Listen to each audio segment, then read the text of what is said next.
ஒரு முறை சிம்மகிரி சமஸ்தானத்தில் நரசிம்மப்பட்டருங்கிற கவிஞர் இருந்தார். அவர் 4 வேதங்கள், 6 சாஸ்திரங்கள், 64 கலைகளையும் நல்லா கற்றுணர்ந்தவர். அதனால் அவருடைய கவிதைகள் இலக்கண சுத்தமாக பொருள் பதிந்து ஜனரஞ்சகமாக அமைஞ்சிருந்துச்சு. மன்னர் அவரை ரொம்பவுமே மதித்து பல அதிகாரங்களை அவருக்கு கொடுத்திருந்தார். அரசர்கிட்ட அவருக்கு இருக்கிற செல்வாக்கை பார்த்துட்டு நிறைய பேர் அவரை சந்தித்து தமக்கு அரசாங்கத்துக்கிட்டிருந்து கிடைக்க வேண்டிய பலன்களை அவரோட கட்டளைகளால் பெற்று வந்தாங்க. அதனால் எப்பவுமே அவரோட வீட்டில் கூட்டமாக இருந்துச்சு. அவரை சந்தித்து பேசுறதுங்கிறது அவ்வளவு எளிதான காரியமாக இல்லை. அதே நாட்டில் பச்சையூர் அப்படிங்கிற சின்ன கிராமம் இருந்துச்சு. அங்கே கலாதாசன்னு ஒரு இளைஞன் இருந்தான். அவன் இலக்கிய ஆர்வம் கொண்டவன். சின்ன வயசுலேயே பல இலக்கிய நூல்களை படித்தான். அதில் இருக்கிற நயங்களை மற்றவங்களுக்கு எடுத்து சொல்லி வந்தான். கவிதைகளும் புனைஞ்சான். அந்த ஊருக்கு வந்த ஒரு மாபெரும் கவிஞர் கலாதாசன் கிட்ட என்ன சொன்னார்னா, கலாதாசா, நீ இளைஞன், நல்ல கவிஞன், முன்னுக்கு வர வேண்டியவ.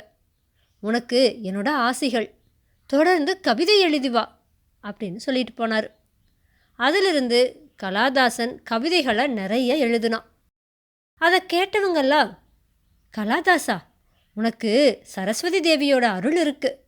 நீ தலைநகரத்துக்கு போய் நரசிம்மப்பட்டரை சந்தித்து உன்னுடைய கவிதைகளை அவர்கிட்ட காட்டி பாராட்டு பெற்றேன்னா உன்னுடைய மதிப்பு உயரும் அப்படின்னு சொன்னாங்க. அவங்க சொன்னதை ஏற்றுக்கிட்டு கலாதாசனும் நரசிம்மப்பட்டரை பார்க்கறதுக்காக சிம்மபுரிக்கு போனான். அவன் அவரோட வீட்டை அடைஞ்சப்ப அந்த வீட்டு வாசலில் ஒரு காவலாளி நின்றுட்டு இருந்தான். அவன் என்ன சொன்னானா, ஐயா, உங்கள் வேலை என்னன்னு சொன்னீங்கன்னா அவர்கிட்ட போய் நான் அதை தெரிவிக்கிறேன். அதுக்கப்புறம் உங்களுடைய அதிர்ஷ்டம் எப்படியோ அப்படித்தான் நடக்கும் அப்படின்னு சொன்னான். கலாதாசனும் தன்னோட கவிதைகளில் சிலவற்றை எழுதி, இந்த கவிதைகளை பற்றி நரசிம்மப்பட்டருடைய அபிப்பிராயம் என்னன்னு நான் தெரிஞ்சுக்கணும் அப்படின்னு சொல்லி அந்த காவலாளி கிட்ட கொடுத்தான். அதை வாங்கின காவலாளி, இதுதானா, ஐயாவுக்கு இதெல்லாம் படிக்கிறதுக்கு நேரம் எங்கே இருக்க போகுது?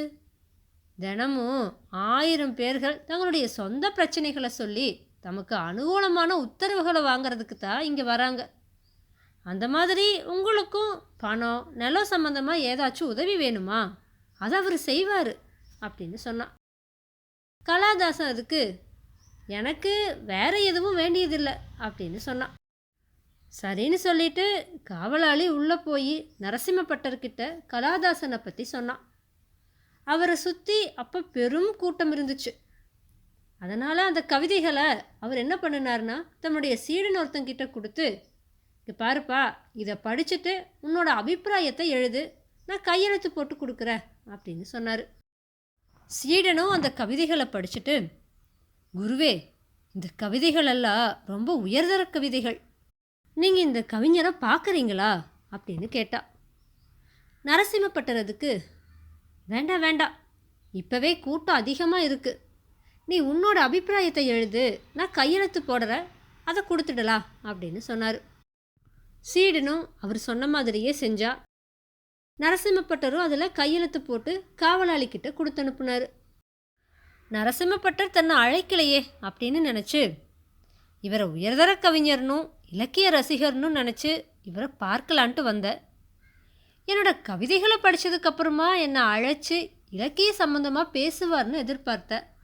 ஆனால் அப்படி எதுவும் நடக்கலையே அப்படின்னு நினச்சி மனசு ஒடிஞ்சு போய் கலாதாசன் தன்னோட ஊருக்கு திரும்பி போனான். இது நடந்து சில நாட்களுக்கு அப்புறமா அரசாங்க அலுவலாக சுற்றுப்பயணம் செஞ்சவாறே நரசிம்மப்பட்டர் பச்சையூருக்கு வந்து தங்கினார். அவர் அரசாங்க ஹோதாவில் பல வீரர்கள் புடைசூழ யானை மேலே ஏறி வந்தார். அவரை ஊருக்காரங்கெல்லாம் வரவேற்று தங்கிறதுக்கு பல வசதிகளை செஞ்சு கொடுத்தாங்க. ஊருக்காரங்க அவரை சந்தித்து தம்முடைய கோரிக்கைகளை எல்லாம் அவருக்கு முன்னாடி வச்சாங்க. அவரும் அதையெல்லாம் கவனித்து சாதகமான முடிவு எடுக்கிறதா வாக்கு கொடுத்தாரு. அவரை பார்க்க வந்தவங்களை ஒழுங்குபடுத்தி ஒருத்தருக்கு பின் ஒருத்தராக அனுப்புறதே சிரமமாக இருந்துச்சு. அவர் உணவு உண்டதுக்கப்புறமா கிராம அதிகாரிக்கிட்ட என்ன சொன்னார்னா, இந்த ஊரில் கவிஞர்கள், இலக்கிய ஆர்வம் கொண்டவர்களெல்லாம் இருந்தால் என்கிட்ட அனுப்புங்க, அவங்களுக்கு ஏதாச்சும் உதவி புரியறேன் அப்படின்னு சொன்னார். கிராம அதிகாரி அதுக்கு, ஆ இந்த ஊரில் இலக்கிய ரசிகர்கள் நிறைய பேர் இருக்கிறாங்க, கவிஞர்களும் 4-5 பேர் இருக்காங்க, அவங்க எல்லாருமே உங்களை பார்த்து பேச ஆவலாக இருக்காங்க, எல்லாரையும் இங்கே அனுப்பட்டுமா அப்படின்னு கேட்டார். நரசிம்மப்பட்டர் அதுக்கு, அட நீங்கள் சொல்கிறத பார்த்தா பெரிய கூட்டமே ஆயிடும் போல இருக்கே, இந்த இடமும் போதாது, அதனால் வெளியில் எங்கேயாச்சும் பொதுக்கூட்டம் போடலாம், அங்கே நான் இலக்கிய பேருரை ஆற்றுறேன், அதில் கவிஞர்களோ இலக்கிய அன்பர்களோ எனக்கு முன்னாடி முதல் வரிசையில் அமரட்டும் அப்படின்னு சொன்னார். கிராம அதிகாரியுடனே ஊர் கோவில் மண்டபத்தில் நரசிம்மப்பட்டருடைய இலக்கிய பேருரை நடைபெறும் அப்படின்னு ஊரில் தண்டோரா போட்டு அறிவிச்சார். அவரோட இலக்கிய உரையை கேட்குறதுக்கு நல்ல கூட்டமும் கூடுச்சு. அங்கே வந்தவங்க எல்லாரும் அவரோட பேச்சை ரசித்து கேட்டு கைதட்டி தம்முடைய பாராட்டுதல்களை தெரிவித்தாங்க. கூட்டம் முடிஞ்சதும் 2 கவிஞர்களும் 4-5 இலக்கிய ரசிகர்களும் அவரை பார்த்து பேசினாங்க. அவரும் அவங்கள பற்றி விசாரித்து அவங்க வேண்டிக் கொண்டபடி அந்த ஊரில் ஒரு நூலகம் ஏற்படுத்தி கொடுப்பதா வாக்கு கொடுத்தாரு. அவங்களோட சொந்த பிரச்சனைகளையும் கேட்டு தெரிஞ்சுக்கிட்டு அவங்களுக்கு சாதகமான உத்தரவுகளையும் அவர் பிறப்பிச்சார். அப்போ தான் கிராம அதிகாரி அந்த கூட்டத்தில் கலாதாசன் இல்லாததை கவனிச்சார். அவன் நரசிம்மப்பட்டர் அந்த ஊருக்கு வந்திருந்தும் அவரை சந்திக்க முயலவில்லை அப்படிங்கிறதையும் தெரிஞ்சுக்கிட்டாரு. அவர் கலாநாதனை ரொம்பவுமே மதிக்கிறவர், அவனோட கவிதைகளை படித்து ரசித்து மகிழறவர். அதனால் கலாநாதன் உடனே வந்து நரசிம்மப்பட்டரை கண்டா பயனுள்ளதாக இருக்கும் அப்படின்னு நினச்சி அவனை அழைச்சிட்டு வர்றதுக்காக தன்னுடைய ஆட்களில் ஒருத்தனை அனுப்பி வச்சார். ஆனால் கலாநாதனும் தான் வர்றதுக்கு இல்லை அப்படிங்கிற பதிலை கிராம அதிகாரிக்கு தெரிவித்தா. அதை கேட்ட கிராம அதிகாரி வியப்படைஞ்சார். கொஞ்ச காலம் கழிஞ்சுது. நரசிம்மப்பட்டருடைய மனசு ஏனோ அதிருப்தியை அடைஞ்சுது. அவருக்கு உலக வாழ்க்கை பிடிக்காமல் போச்சு. அதனால் மன நிம்மதி அடையிறதுக்காக அவர் அரசாங்க பதவியை துறந்தார். தம்மோட சொத்தையெல்லாம் தம்மோட மகன்களுக்கும் மகள்களுக்கும் பகிர்ந்து கொடுத்தாரு. தலைநகருக்கு பக்கத்தில் உள்ள ஒரு காட்டில் ஒரு ஆசிரமத்தை அமைச்சுக்கிட்டு தன் மனைவியோடு அங்கே வாழ்ந்து வர தொடங்கினார். இந்த விஷயம் கலாநாதனுக்கு தெரிய வந்துச்சு. அவன் தன்னுடைய காவியங்களை எடுத்துக்கிட்டு நரசிம்மப்பட்டரை பார்க்கறதுக்காக அவரோட ஆசிரமத்துக்கு போனான். காட்டில் சிரமப்பட்டு பயணம் செஞ்சு அவன் நரசிம்மப்பட்டருடைய ஆசிரமத்தை அடைஞ்சான். நரசிம்மப்பட்டரை அங்கே போனதுமே அவனால் பார்க்க முடிஞ்சுது. கூட்டம் எதுவுமே இருக்கலை. கலாதாசன் போனப்ப நரசிம்மப்பட்டர் தம்முடைய மனைவிக்கு மகாபாரதத்திலிருந்து கதை ஒன்று சொல்லிட்டு இருந்தார். அவரோட மனைவியும் கண்களை மூடிக்கிட்டு பக்தி ஸ்ரத்தையோடு அதை கேட்டுட்டு இருந்தா. அவன் என்ன சொன்னான்னா, நீங்கள் பாரத கதைகளை சொல்லி நான் கேட்குறது மனசுக்கு ரொம்ப சந்தோஷமாக இருக்குன்னு சொன்னான். நரசிம்மப்பட்டர் அதுக்கு, அட பாரத கதையை யார் சொன்னாலும் நல்லா தான் இருக்கும், அது மட்டும் இல்லை, என் மாதிரியான கவிஞர்கள் விவரித்து சொன்னால் அது மேலும் சிறப்பாக இருக்கும். இது வரைக்கும் பாரத கதையை எவ்வளவோ மொழிகளில் எவ்வளவோ கவிஞர்கள் எழுதி வச்சுருக்காங்க, அதை எல்லாரும் எப்படியெல்லாம் ரசிக்கிறாங்க அப்படின்னு சொன்னார். அப்போ கலாதாசன் குறுக்கிட்டு, ஆமாம், தங்களை போன்ற கவிஞர்களுடைய சேவை நாட்டிற்கு தேவைதான். இப்போ உங்களுக்கு நிறைய நேரம் கிடைக்கிறதுனால நிறைய காவியங்களை எழுதி வரீங்கன்னு கேள்விப்படுற, அது சரிதானே அப்படின்னு பணிவாக கேட்டான். நரசிம்மப்பட்டரும் கலாதாசனை வரவேற்று அவனை பற்றின விவரங்களை தெரிஞ்சுக்கிட்டாரு. அதுக்கப்புறமா அவர், கலாதாசா, நீ புனைந்த கவிதைகள் சிலவற்றை என்கிட்ட சொல்லு, நான் கேட்குறேன் அப்படின்னு சொன்னார். கலாதாசனும் தன்னுடைய கவிதைகள் சிலவற்றை சொன்னான். அதை கவனமாக கேட்ட நரசிம்மப்பட்டர், தம்பி, உனக்கு சரஸ்வதி தேவியுடைய அருள் நல்லாவே கிடச்சிருக்கு, கவிதைகள் ரொம்ப நல்லா இருக்குது, ஆனால் சில இலக்கண பிழைகள் அதில் இருக்குது, அதை மட்டும் திருத்திக்கோ, அப்போ நீ பெயரும் புகழும் பெறலாம் அப்படின்னு சொன்னார்.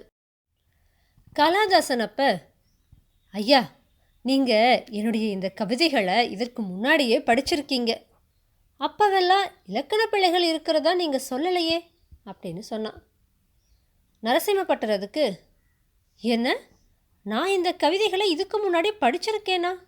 எப்ப அப்படின்னு கேட்டார். கலாதாசன் அவரை பார்க்கறதுக்கு தலைநகருக்கு வந்த சம்பவத்தை பற்றி சொன்னான். நரசிம்மப்பட்டதுக்கு, ஆமாம், அன்னைக்கு இந்த கவிதைகளை என்னுடைய சீடன் படிச்சுட்டு அவனோட அபிப்பிராயத்தை எழுதுனா. நான் கையெழுத்து போட்டு கொடுத்தேன். அன்னைக்கு நீ அபிப்பிராயத்தை மட்டும்தான் கேட்ட. என்னை நேரில் பார்த்துருந்தேன்னா எவ்வளவோ பேசியிருக்கலாம் அப்படின்னு சொன்னார். அதை கேட்ட கலாதாசன் சிரிச்சிட்டு, ஐயா, என்னோட கவிதையை நீங்கள் படிச்சுட்டு என்னை பார்க்க விரும்புவீங்கன்னு எதிர்பார்த்தேன். ஆனால் அன்னைக்கு நீங்கள் என்னுடைய கவிதைகள் நல்லா இருக்கு அப்படின்னு பாராட்டினதை விட இன்றைக்கி நீங்கள் என்னுடைய கவிதைகளில் இலக்கண பிழைகள் இருக்குது அப்படின்னு சுட்டி காட்டுனது ரொம்ப சந்தோஷமாக இருக்குது. நான் கொஞ்ச காலம் உங்களோட ஆசிரமத்தில் ஒரு மாணவனாக தங்கி உங்களுக்கு பணிவிடை புரிய அனுமதிக்க வேண்டும் அப்படின்னு வேண்டுனான். வேதாளம் இந்த கதையை விக்ரமாதித்தன் கிட்ட சொல்லி, மன்னனே, கலாதாசனின் இந்த நடத்தை வேடிக்கையாக இல்லையா? தலைநகருக்கு போய் நரசிம்மப்பட்டரை காண முயன்ற கலாதாசன் அவர் அவனது ஊருக்கு வந்தபோது ஏன் பார்க்க போகவில்லை? அங்கு அவரை பார்க்க விரும்பாத கலாதாசன் காட்டிற்கு அவர் போன பின் அவருடைய ஆசிரமத்திற்கு போய் ஏன் அவரை பார்த்தான்? அது மட்டுமா, அவரது சீடனாக அங்கு இருக்க அனுமதியும் கேட்டானே, இது ஏன்? என்னுடைய இந்த கேள்விகளுக்கெல்லாம் சரியான விடைகள் தெரிந்திருந்தும் நீ கூறாவிட்டால் உன்னுடைய தலை சுக்கு நூறாக வெடித்து விடும்னு சொல்லுச்சு. இதை கேட்ட விக்ரமாதித்தன் வேதாளத்துக்கிட்ட, கலாதாசன் தலைநகருக்கு போன போது நரசிம்மப்பட்டர் தன்னுடைய கவிதைகளை படித்துவிட்டு தன்னை காண விரும்புவார் என எதிர்பார்த்தான். ஆனால் அவர் இலக்கியம் அல்லாது அரசாங்கத்து மற்ற பணிகளில் ஈடுபட்டிருந்ததால் இலக்கியத்தில் முழு கவனமும் செலுத்தவில்லை என்று கண்டுகொண்டான். அவர் பச்சையூருக்கு வந்தபோதும் இலக்கியம் அல்லாது மற்ற அரசாங்க வேலைகளில் ஈடுபட்டிருந்ததால் அவரை காண கலாதாசன் செல்லவில்லை. ஏனெனில் இலக்கியம் பற்றி ஆழ்ந்து சிந்தித்து பேச அவருக்கு நேரம் இருக்கவில்லை. ஆனால் பதவியிலிருந்து ஓய்வு பெற்ற பின் அவருக்கு இலக்கியம் பற்றி விவாதிக்க நிறைய நேரம் இருந்தது. அதனால் கலாதாசன் அவரை காண ஆசிரமத்திற்கு போன போது கலாதாசனின் கவிதைகளை கேட்டு அவற்றில் இலக்கண பிழைகள் இருப்பதாக கூறினார். அந்த மாதிரி பிழைகளை இனிமேல் புரியாதிருக்கவே கலாதாசன் அவருடைய சீடனானான். இதில் விசித்திரம் எதுவும் இல்லையே அப்படின்னு சொன்னான். விக்ரமாதித்தனோட இந்த சரியான பதிலால் அவனுடைய மௌனம் கலைஞ்சுது. அவன் சுமந்து வந்த வேதாளம் உயர கிளம்பி போய் மறுபடியும் முருங்கை மரத்தில் ஏறிடுச்சு. தன்னோட முயற்சியில் சற்று மனம் தளராத விக்ரமாதித்தன் மறுபடியும் முருங்கை மரத்தில் ஏறி அதில் தொங்கிட்டு இருந்த வேதாளத்தை பிடிச்சி கீழே இறக்கி மீண்டும் நடக்க தொடங்கினான்.